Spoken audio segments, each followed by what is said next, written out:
classes. It's going to change the way that you think. And so tonight, I'm just going to talk about a few things, and then I've been sent some questions. I'm going to answer most of those questions as well. So let's see, here we go.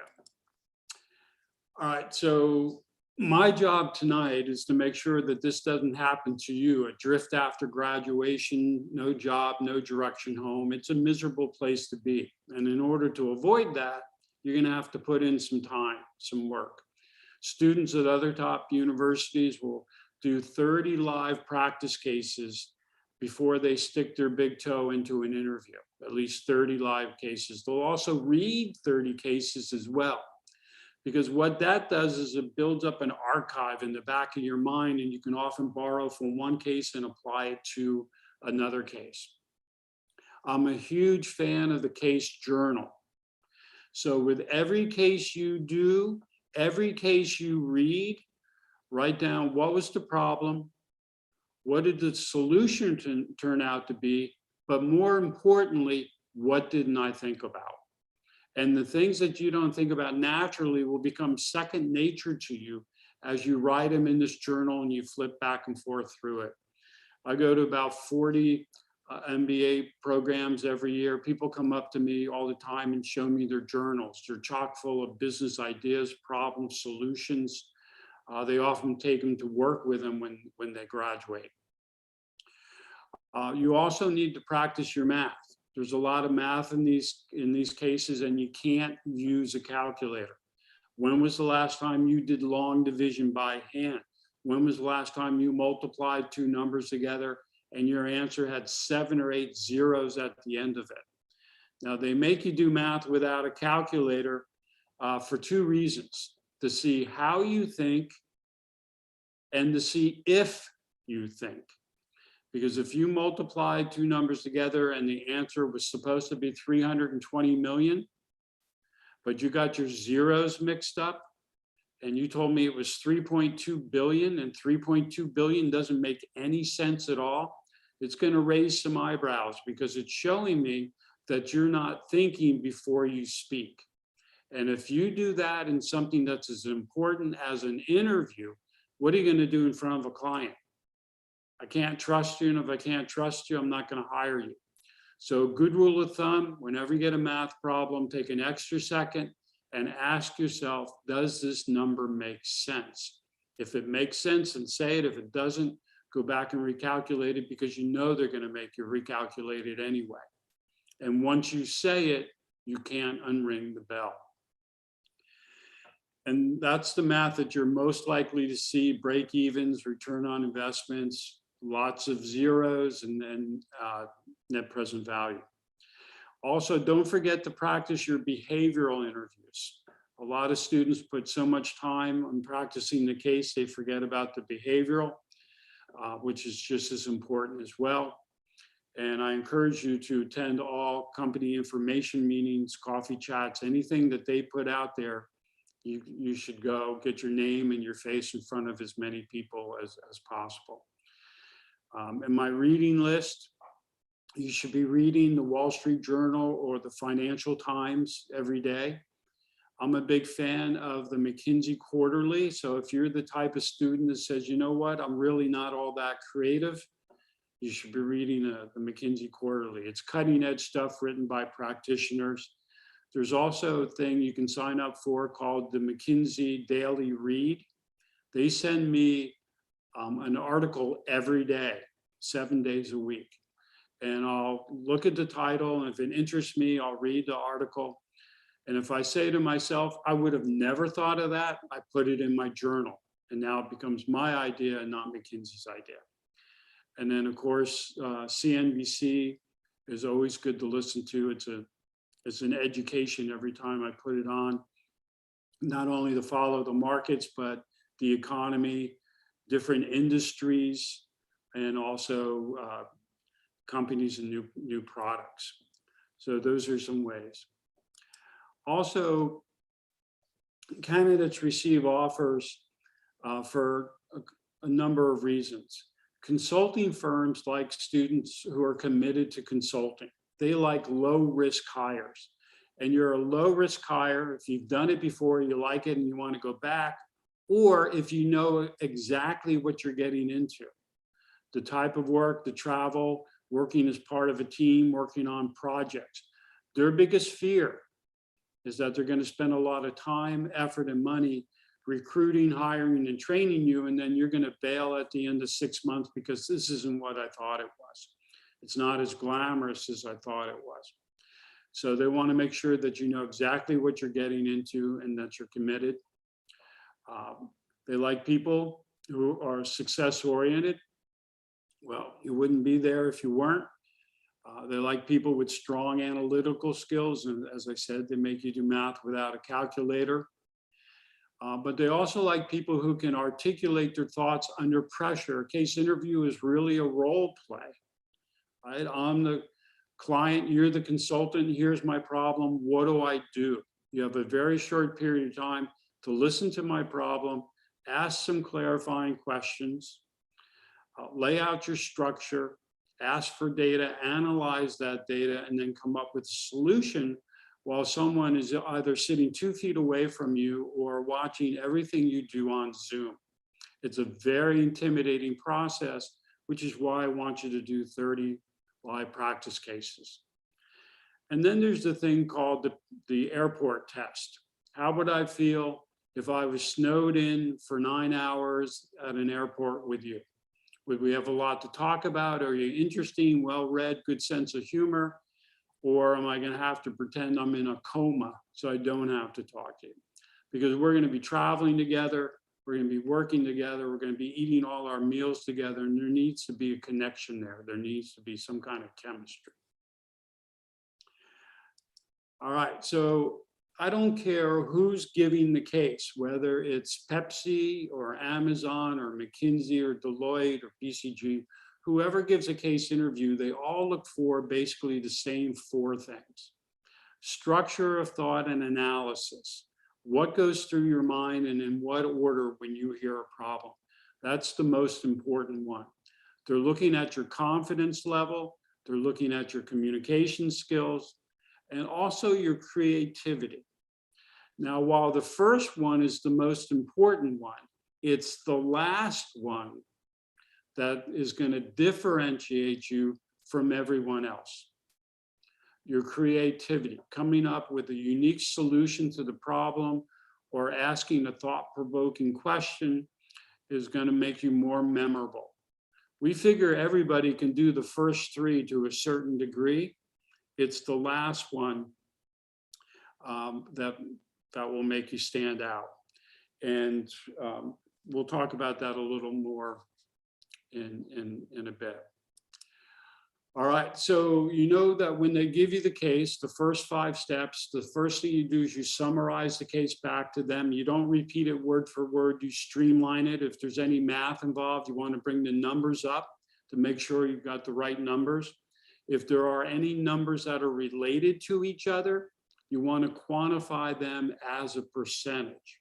So if I said to you, word leaked out and our stock went from $15 to $18 a share, when you summarize that back to me, you're going to say the stock went up 20%, not $3. $3 is new information, but it's not helpful information because I don't know what $3 means, but I know what 20% means. Okay? I probably should have translated that into rupees, but I'm not that quick. The other reason why you want to summarize the case is that it fills the gap of silence between the end of their question and the beginning of your answer. Because if they give you a question and you look up at the ceiling or down at your shoes thinking, and it goes for 30 seconds or 40 seconds, it seems like a lifetime. And the awkward clock starts ticking. So if you summarize the case, you get some momentum going, then you verify the objective because the objective often drives the whole case. And oftentimes you're going to find that there's a secondary objective that they didn't tell you about that's going to pop up halfway through the case and bite you. So you want to get into a habit of saying, besides increasing sales or whatever the case is about, Are there any other objectives or goals I should be concerned with? Are there any other objectives or goals? If there are, they'll tell you. If there's not, you don't have to worry about it. But if there are and you don't ask, they're going to have to feed you that information. And if they have to feed it to you, you're going to lose some points. The third step is asking clarifying questions. Now, these are only questions to ask when you don't understand something or when you need additional information to lay out your structure. So if they give you industry jargon, slang, a string of initials, and you don't know what they stand for, ask. If you get an entering a new market case, a good clarifying question is, why do they want to enter the market? If you get a profit and loss case, a good clarifying question is, are our competitors' profits down as well? Because I want to know, is this our problem or is this an industry-wide problem? And also a good clarifying question almost all the time is, what constitutes success to the client? How do they measure success? What are the metrics? So if it's a profit and loss case, we know the objective is to increase profits, but what they're really going after may be, increasing profits by 8%, and you need to know that. You can ask anywhere from about 1 to 4 clarifying questions. Don't pepper them with a lot of questions up front, because they're going to feel like you're trying to get them to answer the case for you, or that you're just buying time because you don't know where to go. So make sure that the questions you ask are good, solid, legitimate, clarifying questions, and questions that don't belong in your structure.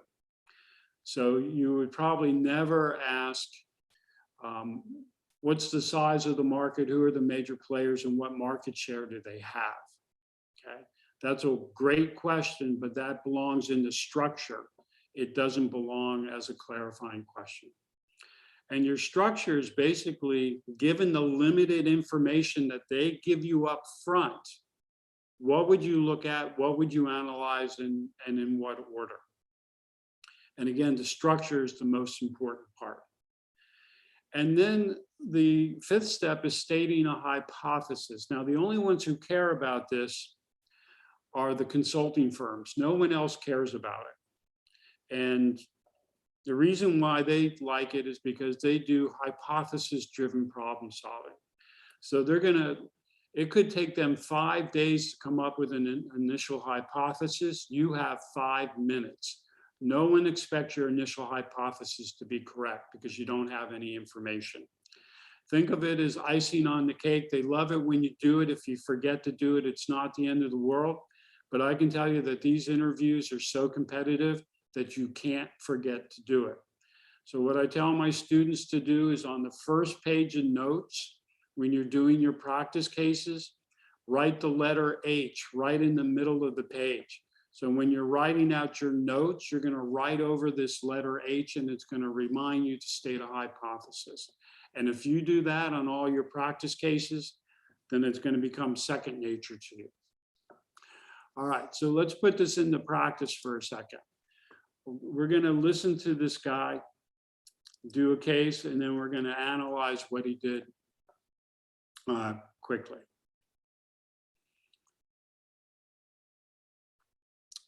All right, Matt, let's do a case. Our client is X-Head.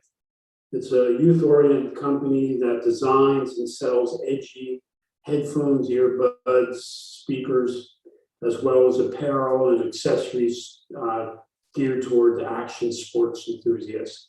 You're thinking about getting into the wearables market, and we've been tasked to analyze and size the market and then make a recommendation as to whether or not they should enter this market. So what would you want to look at? Okay, so the client is X-Head. They specialize in athletic kind of action, electronics, and apparel. And they're thinking about entering the wearables market. So we want to decide whether that's a good idea and kind of determine the current market size. Are there any other objectives here? Yes, they want to increase their revenues by 10%, and they want 2% market share. Okay, and what are the current revenues? 160 million. 16 million. And what's the time frame on the market share? 2 years. Okay. And what are the reasons they want to enter this market? They want to enter it because they think wearables are the future, plus they want to steal market share from their biggest competitor, which is Skull Candy. Okay, do you mind if I take a minute just to write some stuff down? Sure. Cool. Pause the video, take 90 seconds to lay out your structure, and then compare it to the students. Okay, we're going to see what he wrote in a second, but you notice that he summarized the case, he streamlined it and repeated it back to me. He asked if there were any other objectives or goals. And we found out that profits were a goal, percentage of profits. So he asked immediately what the profits were. And he also asked what the timeline was. And that's extremely important. And it's something that most students don't do. So if you ask what an objective is and they say, oh, we want to increase our profits by 20% or increase our revenue by 10%, the immediate follow-up question is always, what's the time frame? You need to know whether we need to do this in 6 months, a year, 2 years. You need to put it into perspective. Consultants love to put things into perspective, which is why they always do 2 things. They always quantify related numbers as percentages, and they always ask for trends. So if you don't do those 2 things automatically, you need to start from this day on. And he also asked, why do they want to enter the market? All right, so let's see what he comes up with here. Okay, so I've broken down everything into 4 main buckets here. We have X-Head, we have the wearable market, we have the how of how to enter the market, and then a look at the worldwide market.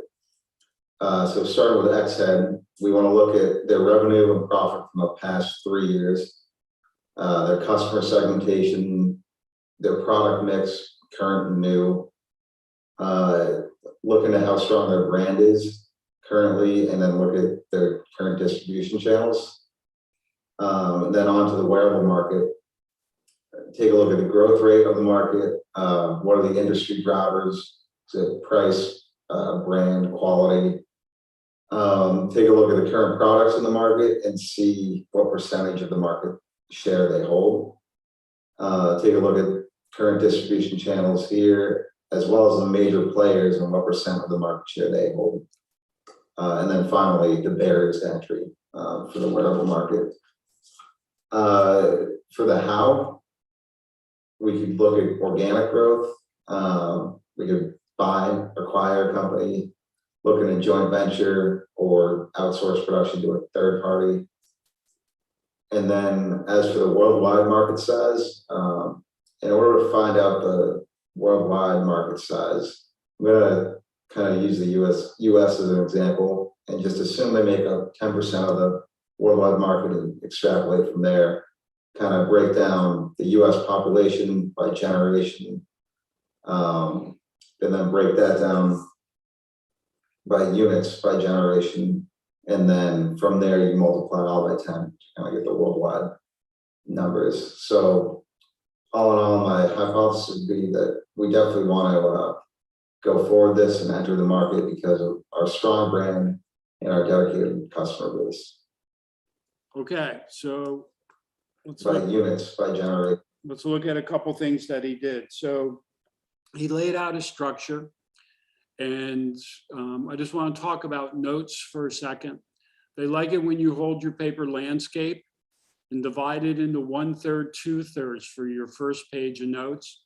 On the left-hand side is where he wrote down everything that I told him about the case. He also wrote down the information on his clarifying questions, the current revenues. So they want to increase their revenues by 10%, the time frame, why they enter.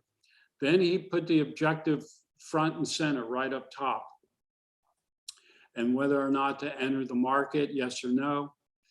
And then he, when he walked me through this, he talked about the headings first, right? He said, we're going to first look at X head, then we're going to look at the wearables market, and then how best to enter the market. And then finally, we're going to look at how figure out the market size. And then he went back to X head and he talked about all the things that he wanted to know.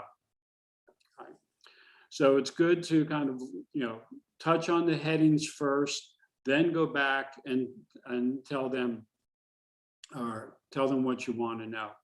Now with the market sizing, you always want to lay out your structure first before you do the market sizing, unless it's a separate question or unless they tell you to do the market size, because the structure is much more important than the market size. And whenever you get a worldwide market sizing case, don't start with 8 billion people and try to whittle your way down. Pick one country. It doesn't matter what it is. Pick one country, make some assumptions about that country, and then extrapolate out. That's the easiest way to do it. So here he's saying he's using the US. He said the US makes up 10% of all the wearable market. And so when he figures out what the wearable market is in the US, then he can extrapolate that out to get the worldwide market. And then at the end, he stated his hypothesis. Again, we don't know whether that's true or not. We're going to find out as we move through the case. All right. So, all right, I just want to touch on structures for a little bit. There are some structures that are carved in sand, and that's probably profit and loss and entering a new market are the two main ones. But most of the cases you're going to have to handcraft the structure based on the case. There are two kisses of death, if you will, in a case interview. The first one is when you try to hedge your answer. Right? In 90%, 95% of cases, there is no one right answer. They just want you to pick one side or the other and be prepared to defend it. You get in trouble if you try to hedge your answer. Right? They want you to pick one side, and then there's a good chance that they're going to come back to you and say, okay, let me tell you why you're wrong. And it doesn't matter if you had picked option 1 or option 2, they got arguments for both sides because they want to see if you can defend your answer without getting defensive, make a persuasive argument while keeping your confidence level high. You also want to make sure that your structure is MECE. And MECE stands for mutually exclusive, collectively exhaustive. Mutually exclusive, collectively exhaustive. It's a consulting term that gets kicked around, and all it means is that there's no overlap. So one mistake that I see a lot of students make is that they'll have one bucket for the market and another bucket for the competition. To me, the competition makes up the market. And so those should be under one bucket. So make sure that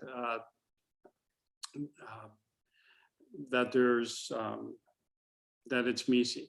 And so the other kiss of death is when you take a structured framework and jam it into a case where it doesn't belong. A lot of people will use the profit and loss structure all the time. And you're going to get in trouble if you do that. You really need to handcraft it. Now, chances are you're going to want to know about the client, want to know about the company. So look at this list, memorize this list to the point where you're rattling it off in your sleep. There's nothing on here you don't already know, except maybe WCS at the bottom, which stands for what constitutes success to the client. So if you didn't ask that as a clarifying question, I put it in there so you can remember it as part of your structure. And the same thing with the market. Memorize this list. So if you memorize these two lists, you're going to walk into the case, your confidence level is going to be high. You're going to be able to lay out your structure fairly quickly because you don't have to stop and think, well, what do I want to know about the market? You already know what you want to know about the market. So you're going to be able to write those things down fairly quickly. Now, you're not going to use every one for every case, but at least you're thinking about it and you're not going to miss anything big, right? So it'll build your confidence. It will cut the amount of time that you're going to take to think about your structure, and you're not going to miss anything big. All right. Now, I want to do one more video with you, and then I'll answer some of the questions that I got. But this is a perfect example of the type of case that doesn't fit into any category at all, that you have to handcraft this structure. Okay. Our client is Netflix.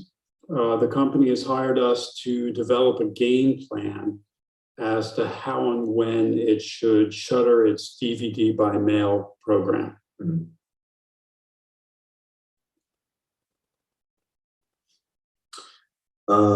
Besides coming up with this game plan, are there any other objectives I should be looking into? No. Well, I have two clarifying questions to start.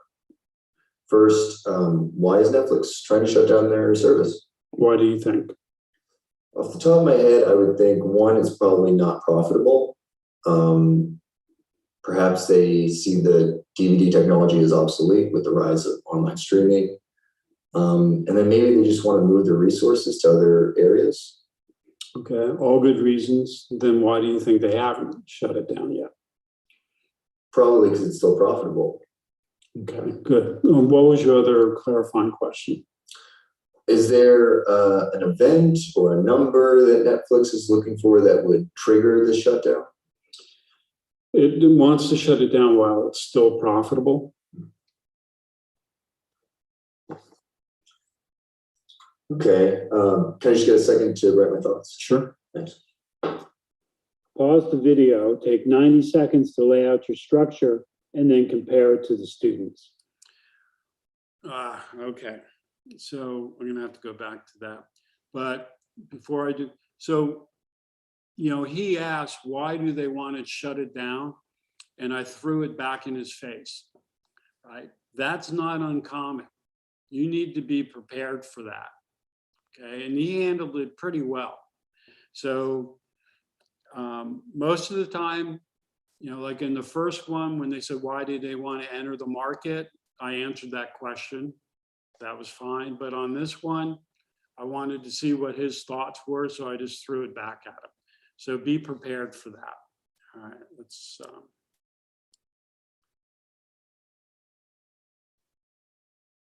see if I can find this spot here. Is there an event? It wants to shut it down while it's still profitable. Okay. Can I just get a second to write my thoughts? Sure. Thanks. Pause the video, take 90 seconds to lay out your structure, and then compare it to the students. Okay, so here's something I came up with. I would probably work this problem into three buckets. I would label them current, how, and when, as in what's the current state of their service, how they're going to exit, and when. So for the current, I would want to look at their current members, the number of members to be exact. I'd also want to take a look at trends in membership, revenue, profits, going back, I'd say the last 3 years at least. And I'd also want to look at the margins as well. For the how, first I want to look at their customers. I would ask, is this a shrinking customer base? Where are these customers going to go? Can we convert them to streaming?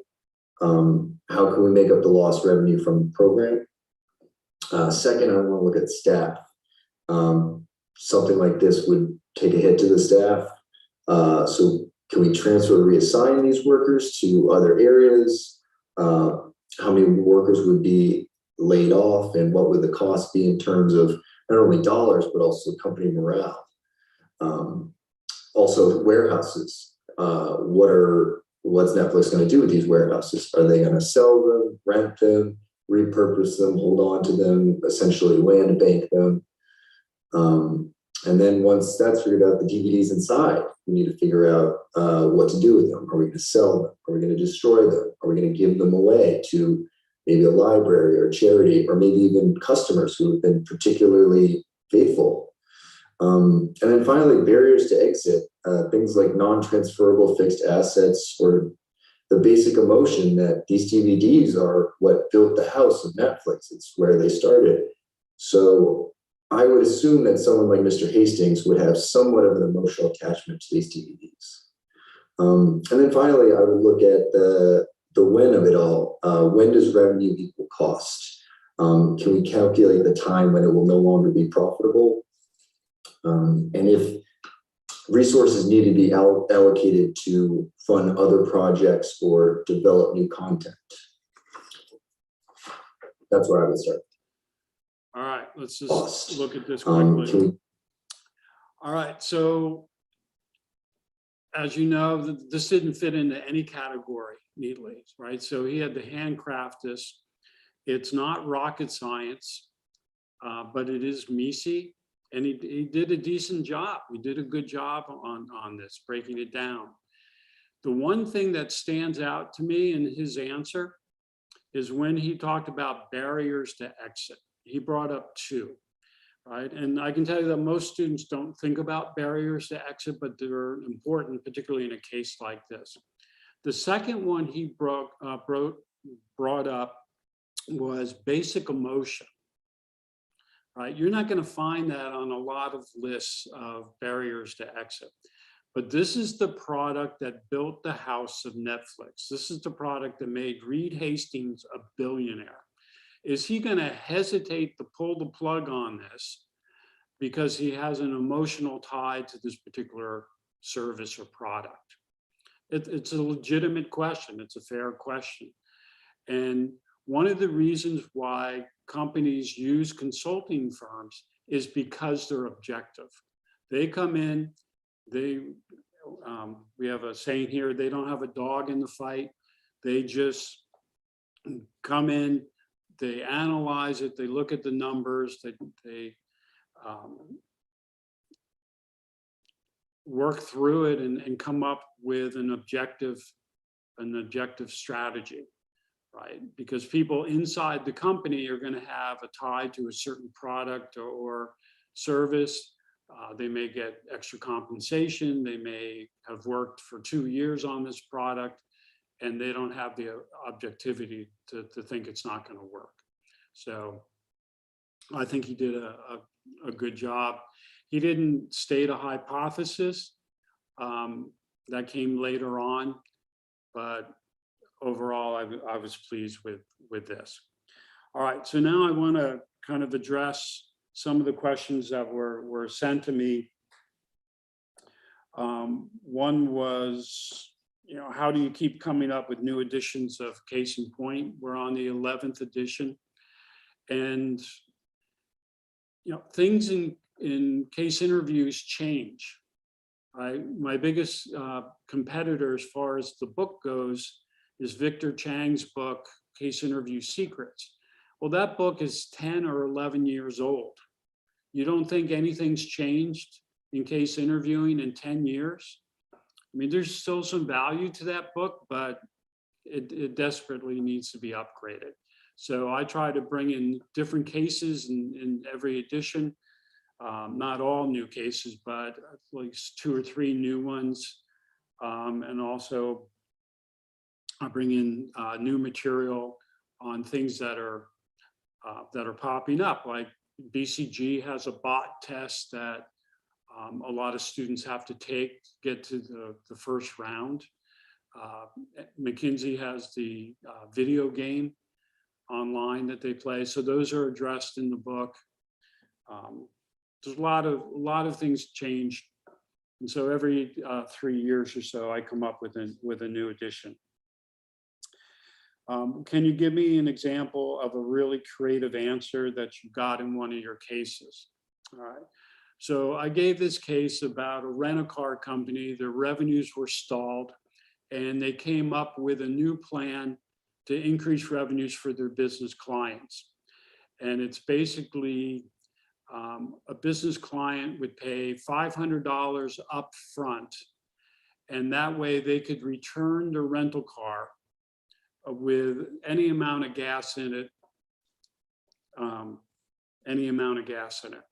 So here in the US, you have basically 3 options when you rent a car.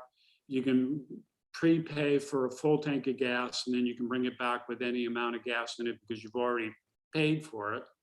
There's one where you bring it back, and if you have, let's say, half a tank, the rental car agency will fill it up for you, but they're going to charge you an outrageous premium, sometimes $1 a gallon more than what you would have paid on the street. The third one is that you fill it up before you return it. So this new program is that you pay the $500 up front. So it's like an annual prepay. Pay it up front, you can bring the car back whenever you know, with any amount of gas in it that you want. And so one of the creative answers that I got from this question is whether or not we do this program or not. And the student said, yes, we should move forward with this, because when you give a recommendation, you always want to lead with the answer. All right. You don't worry about giving a backstory to this. You know, it's part of the pyramid principle, lead with the answer, lead with the recommendation. So yes, they should do it. You give 3 reasons why they should do it. And then you talk about the risks. And when you talk about risks, it's important that you quantify the risks with an adjective. Is it a significant risk? Is it a moderate risk? Is it a low risk? Because if you just give me a list of risks, I don't know how risky those risks are. But if you tell me something's a significant risk, then I'm going to focus on that. And then finally, in the next steps. So this student said, in the short term, we're going to hedge gas prices so we can control our costs. But we're also going to switch the fleet to hybrid. All right. And because right now the break even was 20 trips. If we switch to hybrid, that could change the break even to 25 trips or even 30 trips, because the people who sign up for this are the ones that are going to take a lot of trips. Right? But the creative part was the next step. And she said that this program works well even into the future with self-driving cars. Because if you, let's say you fly into a city, you rent a self-driving car, it drives you to your client, you do your work, and now it's time to fly home. Are you going to tell the car, find the nearest gas station so I can climb out of the back and fill you up with gas? Or are you going to tell the car, take me to the airport, drop me off at departures and get yourself home? And you're probably going to do the second one. And the only way that you're going to do that without getting those exorbitant refill charges where they charge you $1 or more a gallon to fill it up is to participate in a program like this. So this program has legs well into the future, even as the technology in our industry changes. So that was an extremely creative answer.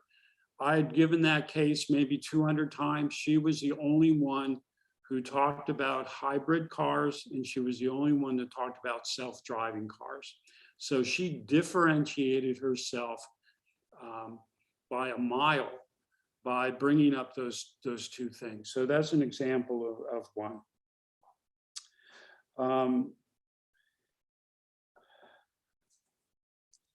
There are a lot of qualities that management consultants are supposed to have. There are a few that are crucial, or what are a few that are crucial, or that a few that our audience might not be aware of. All right, so when I read that, the first thing that came to my mind was field presence, being able to look at the big picture. Okay, and I'll give you a perfect example of that. So I used to give this case. Our client is an online toy store. They have one warehouse outside of Boston. They've hired us to determine whether or not they should shut down the warehouse and hire a third party to distribute their toys. Okay, that was the whole question. The first thing out of this guy's mouth was, we're talking about a toy store. They do what, 75% of their business in the last 3 months of the year? So that means that for 9 months out of the year, that warehouse is sitting probably 3/4 empty. They either need to bring seasonal balance to this warehouse or shut it down. Right? And that's exactly what I was looking for. He didn't have inside information. Everybody knows that retailers do the majority of their business towards the end of the calendar year. But he was the only one that stopped, looked at the big picture, and made that statement. Most of us hear the case and we rush into the case, right? Because particularly with a consulting case, you don't know what the industry is, the company is, or the problem is, right? So you're going in pretty much blind. And we're so happy when we hear the case that we kind of rush in and we start writing things down. But take 2 or 3 seconds. That's all it takes, is to, think about it. Think about the question. Look at the big picture. And you should do this at least once or twice during the case. So that was the first thing that that popped into my mind. Another question: is it possible to switch to consulting after a healthy amount of work experience in another industry? And the answer to that is yes. In fact, there was an article in the Wall Street Journal, I want to say 2 weeks ago, where McKinsey said that they were increasing their hiring of industry hires. Right? So in a typical year, a company like McKinsey, 85% of the hires would be university hires, or you guys. Okay. But now they're increasing the number of industry hires by, I think, 5 or 10%. But the overall hiring this year is going to be very high. So you're going to be going into a good market. The other thing that, with an industry hire, I used to get a lot of students saying, I worked in, let's say, healthcare for 4 years, McKinsey should love me. And yeah, they would love you to a certain point. But one of the things that they're hesitant on is that if you have 4 or 5 years of experience in healthcare, you bring a lot of baggage with you as far as the industry goes. And if you see a problem, you're going to probably answer it or fix it the same way that you fix it when you worked in industry. And who's to say that that was the right way to begin with? And so when they do hire you as an industry hire, they put you through a training program, and then they put you in other industries for probably about a year, right? Because they want to clean the slate and then teach you how to approach things the McKinsey way or the BCG way. And then once you're running strong with that, then they'll move you back into healthcare if that's where you want to be. But so the short answer to this is yes, they're doing more industry hires, but the vast majority of hiring is going to be out of the university.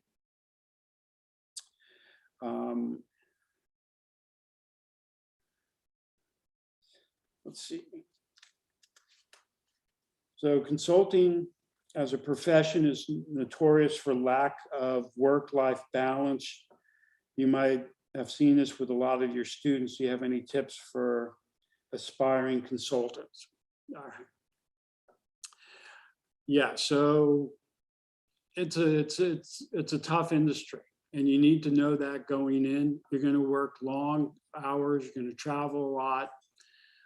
But I can tell you that most of the MBAs stay there from 3 to 5 years, okay, until they hit either a manager's spot, and then they'll go and they'll either go into industry, or they'll go and work for one of their clients, or they'll go and do other things. But having a BCG or McKinsey on your resume is like having a Harvard on your resume, right? And so put up with it for 3 years, 3 to 5 years. Know that you're going to be working hard. Know that you're going to miss certain things in your life, that you're not going to be able to hang with your friends, or if you're married, you might miss a birthday of one of your children. But I think people can do anything for 3 to 5 years. But I would focus on everything that you're getting out of that, right? Not only the work experience, the contacts, they're going to change the way that you think.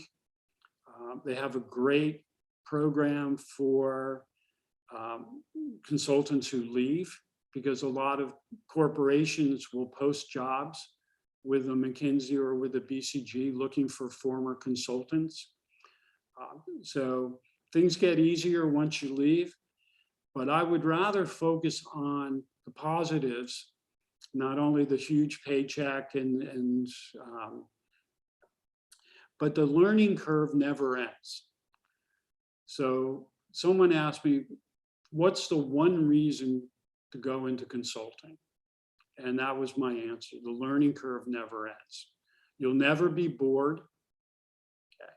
You're going to be, even if you've seen a problem before, the circumstances are different. The company's different. The environment's different. The economy's different. Everything has changed. You're not going to be doing the same thing over and over again. You're going to be learning every day from smart people. You're going to be exposed to senior management. You get to see how they think, how they make decisions. So absolutely, put up with it for 3 to 5 years. Take as much from them as you can, and launch your career. And they know people are going to leave after 3 to 5 years. In fact, they count on it. You know, it's the whole circle of life sort of thing, because they'll bring in more people and promote more people as other people leave. And the people who leave usually hire their old firm as consultants when they get into industry. So there's a real value to that.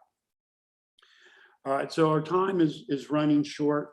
I believe the dean wants to kind of say a few words as well. The last thing I want to say is that,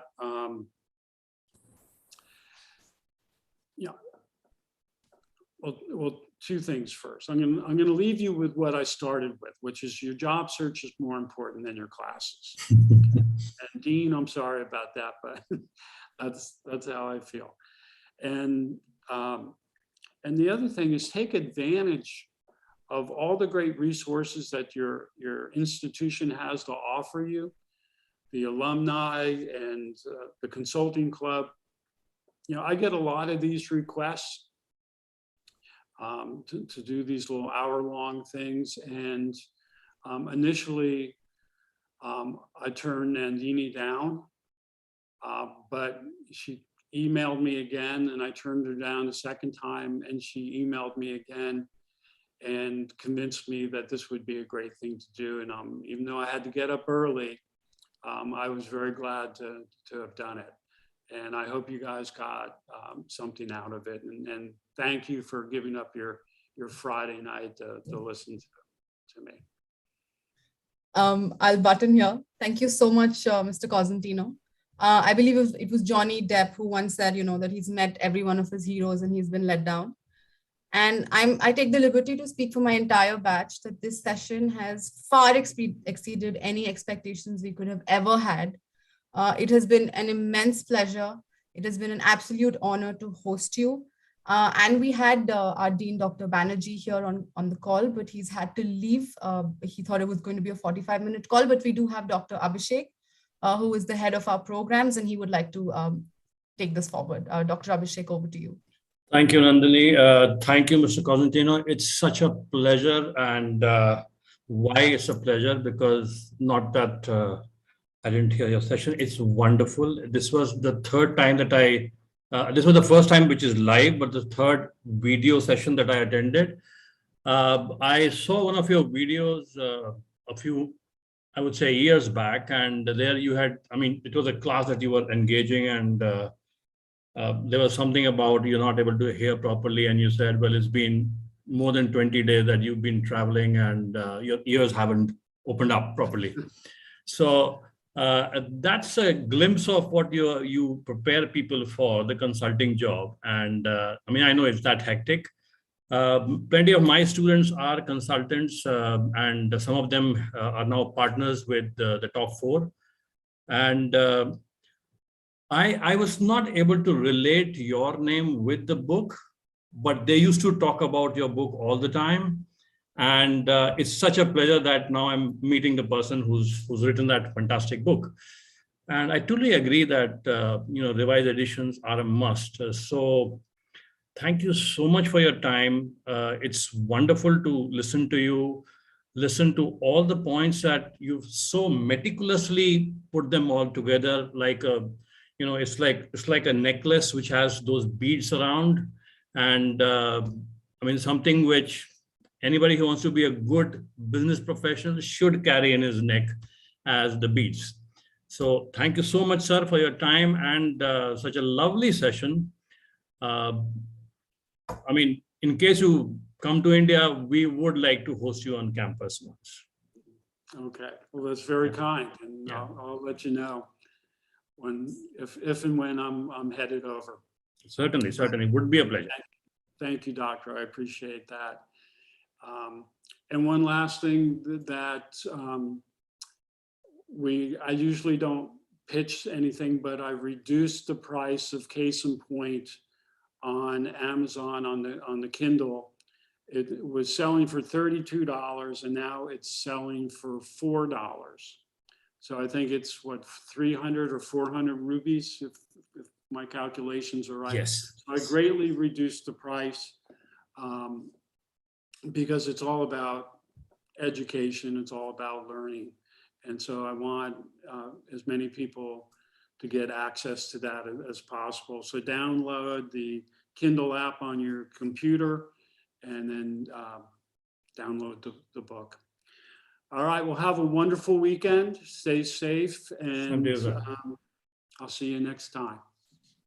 Have a great weekend, Mr. Cosentino. Thank you so much for coming again. Good night.